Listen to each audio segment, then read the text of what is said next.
Hello everyone, welcome to my channel commerce notes. आज हम Indian economy जो हमने सब्जेक्ट स्टार्ट किया था, जिसका चैप्टर नंबर फर्स्ट हमारा चल रहा था, आज हम उसका अगेन एक वेरी इंपॉर्टेंट क्वेश्चन आंसर करेंगे, जो कि एक प्रीवियस ईयर बेस्ड क्वेश्चन है और इसके एग्जाम में आने के चांसेस बहुत ज़्यादा हैं। तो वो हम समझेंगे इस वीडियो में। अगर आपने अभी तक इंडियन इकोनॉमी के इंपॉर्टेंट क्वेश्चन आंसर्स को नहीं देखा, तो इसी वीडियो के डिस्क्रिप्शन बॉक्स में आपको प्लेलिस्ट का लिंक मिल जाएगा, तो आप वहाँ जाके देख सकते हैं। अगर आपको वीडियोस पसंद आती है तो आपको वीडियो को लाइक करना है, चैनल को सब्सक्राइब करना है एंड इस वीडियो को अपने फ्रेंड्स के साथ ज़्यादा से ज़्यादा शेयर करना है। ये जो सब्जेक्ट है ये बीकॉम और एमकॉम दोनों में आता है, अलग अलग सेमेस्टर्स में। तो अगर आपका ये क्वेश्चन है तो उन सबके लिए ये वीडियो रेलिवेंट है। तो स्टार्ट करते हैं। हमारा क्वेश्चन है कि आपको फीचर्स बताने हैं इंडियन इकोनॉमी के on the eve of independence with special reference to agriculture and industry. तो हमने जो Indian economy on the eve of independence एक क्वेश्चन नंबर 1 किया था, ठीक है। अब आज हम ये करेंगे कि आपको स्पेशल रेफरेंस में एग्रीकल्चर और इंडस्ट्री के रेफरेंस में आपको बताना है, या फिर सेम क्वेश्चन को आपसे पूछ लिया जा सकता है कि what was the structural pattern of Indian economy in 1947। या इस क्वेश्चन को अगेन कैसे पूछा जा सकता है कि हाईलाइट करो मेजर इकोनॉमिक एक्टिविटीज़ इंडिया की किस टाइम पे, इंडिपेंडेंस के टाइम पे। तो ये क्वेश्चन आपको ऐसे ऐसे पूछा जा सकता है, चाहे वो फीचर बोलें, चाहे वो स्ट्रक्चर पैटर्न बोलें, चाहे वो मेजर एक्टिविटीज़ बोलें जो इकोनॉमिक एक्टिविटीज़ थी, ठीक है। तो आपको ये क्वेश्चन करना है यहाँ पे। तो इस वीडियो में हम समझते हुए चलेंगे कि अगर आ जाए कैसे करना है। तो आपको वीडियो को लाइक कर देना है, और भी हमने बहुत सारे सेमेस्टर्स के क्वेश्चन आंसर्स यहाँ पे किए हुए हैं, तो आप चैनल को विजिट भी कर सकते हैं। तो स्टार्ट करते हैं हम अपने क्वेश्चन के साथ। तो क्या बोल रहे हैं कि on the eve of independence जो स्ट्रक्चरल पैटर्न था इंडिया का, वो मेनली डोमिनेटेड बाय एग्रीकल्चर, मतलब एग्रीकल्चर क्या है यहाँ पे ज़्यादा था। इंडस्ट्रियल सेक्टर जो था यहाँ पे, ये एक मतलब ग्रोथ तो होती थी बट ब्लीक ग्रोथ होती थी। एंड जो टर्शरी सेक्टर था लाइक बैंकिंग, ट्रेड एटसेट्रा, वो कंट्रीब्यूट करता था वेरी लिटिल पोर्शन हमारे नेशनल इनकम में। उस टाइम की बात कर रहे हैं हम ये। तो अब हमसे बोला था कि बताओ, तो हम एग्रीकल्चर पॉइंट ऑफ व्यू से बताएंगे, उसके बाद हम इंडस्ट्रियल पॉइंट ऑफ व्यू से बताएंगे। तो स्टार्ट करते हैं एग्रीकल्चर। तो कह रहे हैं even though the subsistence cultivation was being commercialised in India, still it continue to be very backward. कह रहे हाँ, हमने ये देखा था कि पहले हम क्या है सब्सिस्टेंस फार्मिंग करते थे, मतलब अपनी नीड्स को फुलफिल करने के लिए वो हम खेती करेंगे और अपने खाने तक क्या है उतना हम खेती वगैरह करते थे। पर हमने क्या किया, उसके बाद कमर्शलाइज्ड क्रॉप्स भी उगाना स्टार्ट कर दिया, सो दैट क्या है हम ऐसे ऐसे क्रॉप्स बनाएंगे जो कैश क्रॉप्स होते हैं वो उगाएंगे, सो दैट उससे हमें क्या है कहीं ना कहीं पैसे मिले। पर स्टिल ये जो था इसमें हम मतलब बैकवर्ड तो था उस टाइम पे भी, ठीक है। ऐसा नहीं है कि आप सब्सिस्टेंस कल्टीवेशन से कमर्शियलाइज्ड हो गए तो इसका मतलब ये नहीं था कि उस टाइम पे बैकवर्डनेस हट गई थी, तो था। तो मेन फीचर देखते हैं हम इंडियन एग्रीकल्चर के उस टाइम पे। तो देखते हैं, सबसे पहले तो कह रहे हैं लो प्रोडक्शन। तो क्या बोल रहे हैं कि जो प्रोडक्शन थी ना एग्रीकल्चर सेक्टर की, वो बहुत लो थी उस टाइम पे। अगर हम 1947 की बात करें तो जो हमारा लैंड था जो अंडर कल्टीवेशन था वो सिर्फ 13 करोड़ हेक्टर का था, ठीक है, जो प्रोड्यूस करता था सिर्फ 5 to 7 lakhs tons of food grain, out of which जिसमें से भी जो 64 लाख टन्स हैं, ठीक है, वो वीट होता था एंड 170 लाख टन्स क्या होता था, राइस होता था, ठीक है। तो मतलब प्रोडक्शन क्या थी ओवरऑल हमारी लो थी। फिर आता है बैकवर्डनेस।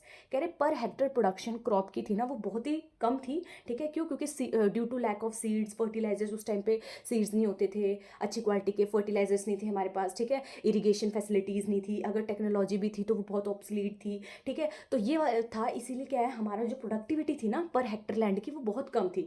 इवन जो जमींदार थे वो कोई उस टाइम पे इंटरेस्ट नहीं दिखाते थे कि हाँ भाई ये एग्रीकल्चर एरिया है तो इसे थोड़ा डेवलप कर लो। क्यों? क्योंकि उन कहीं ना कहीं उनको यहीं से ही तो क्या है इनकम मिल रही है, पर स्टिल वो उनको डेवलपमेंट पर्पज़ के लिए वहाँ पे नहीं कुछ करते थे। तो इससे क्या है कहीं ना कहीं वो जो एरिया है उसकी प्रोडक्टिविटी कम हुई और बैकवर्डनेस रही वहाँ पे। फिर थर्ड आता है कमर्शलाइजेशन। तो एग्रीकल्चर को क्या है उस टाइम पे कमर्शलाइज किया था, सब्सिस्टेंस कल्टीवेशन क्या है जो was giving a way to production for sale in market. बोला गया कि भाई आप कमर्शलाइज क्रॉप्स को उगाओ सो दैट आप उस क्रॉप को सेल कर सकते हो मार्केट में। नेक्स्ट है प्रॉब्लम ऑफ रूरल इंडेप्टनेस। तो कह रहे देयर वॉज एक्सट्रीम पॉवर्टी, उस टाइम पे बहुत ज़्यादा एक्सट्रीम पॉवर्टी थी हमारे रूरल एरियाज़ में। जो फार्मर्स थे उन्हें बोरो करना पड़ता था हैवी लोन, ठीक है, प्रोडक्टिव पर्पज़ के लिए like purchase of seeds, manure, fertilisers, और अनप्रोडक्टिव पर्पज़ के लिए भी लेते थे लाइक कंजम्पशन हो गया, ठीक है। उसके बाद है दिस एडेड, इससे हुआ क्या कि उस टाइम पे डेट बर्डन क्या है वहाँ पे एग्रीकल्चर सेक्टर में और ज़्यादा बढ़ गया। फिर नेक्स्ट है हमारा जमींदारी सिस्टम। तो यहाँ पे क्या बोला है कि due to long chain of middleman, बीच में मिडलमैन बहुत सारे थे, ठीक है, लॉन्ग चेन थी ये, टिलर्स और गवर्नमेंट के बीच में जो एक्चुअल कल्टिवेटर्स हैं और गवर्नमेंट के बीच में बहुत बड़ी चेन थी, ठीक है। तो इससे हुआ क्या कहीं ना कहीं एडवर्सली एक्सप्लॉइट किया गया, ठीक है, किनके द्वारा, मिडलमैन के द्वारा चार्ज किया गया ज़्यादा रेंट टिलर से, ठीक है।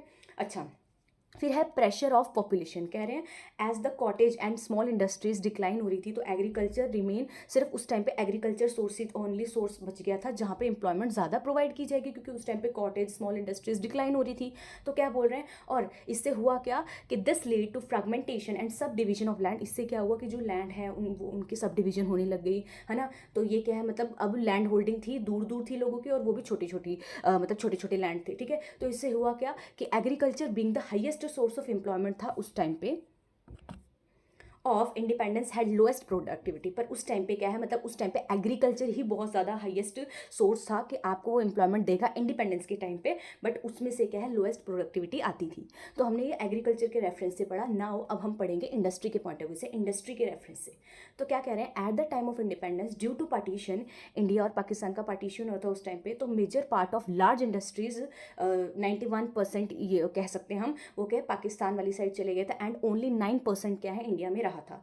तो अब हम देखते हैं मेन फीचर इंडिया के इंडस्ट्री को, इंडियन इंडस्ट्री सेक्टर वाले को।